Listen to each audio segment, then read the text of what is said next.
Life பத்தி பேசிட்டு இருந்தாரு. ஜாலியா இருக்கியாம்மா நீ? நீ இப்படியே ஜாலியா இருமா. நீ யார் பேச்சும் கேட்கணும்லாம் இல்ல. பி ஹாப்பி அப்படின்ற மாரி சொன்னாரு. ஒரு பர்சனல் எக்ஸ்பீரியன்ஸஸ வச்சு சொன்னாரு. அது வந்து எனக்கு ரொம்ப மோட்டிவேட்டிங்கா இருந்தது. எங்க முன்னாவே சொல்லிட்டாரு. ஹாப்பியா இருன்னு சொல்லிட்டாரு. அவ்வளவுதான் போ. அப்படின்ற மாதிரி இருந்துச்சு. எஸ். இப்போ how frequent to you meet? நீங்க எல்லாரும் மீட் பண்ணிப்பீங்க.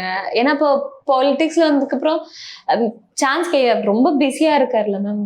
இல்ல முன்னாடி வந்து நிறைய கெட் டுகெதர் வைப்பாங்க. லைக் இன் ஜெனரல் ஒரு ஃபெஸ்டிவல்ஸா இருக்கட்டும், இல்ல நிறைய கெட் டுகெதர்ஸ் இருக்கும். இன்ஃபேக்ட் வந்து சாலிகிராமம் வீட்டுல இருக்கும் போதெல்லாம் வந்து அங்க பிரியாணி எல்லாம் செய்வாங்க. அது ஒரு ஒரு ஒரு கலகலன்னு இருக்கும். லைக் அது ஒரு பயங்கர ஒரு நல்ல ஒரு வைபா இருக்கும். அது கிறிஸ்மஸா இருக்கட்டும், இல்ல தீபாவளி, அது மாதிரி என்ன இருந்தாலும் பிரியாணி செஞ்சு அங்க இருக்க எல்லா ஒர்க்கர்ஸ்க்கு எல்லாருமே கொடுப்பாங்க. அப்ப எங்களையும் கூப்பிடுவாங்க. நானு, அம்மா, பாட்டி எல்லாருமே போய் சாப்பிட்டுட்டு வருவோம். அந்த மாதிரி எல்லாம் இருக்கு. சோ அந்த டைம்ல வந்து ரெகுலர் கேட்சப் இருந்திருக்கு. லைக் அந்த மாதிரி இருந்திருக்கு. அப்புறம் ஹோட்டல்ஸ்ல சம்டைம்ஸ் கெட் டுகெதரே வைப்பாரு.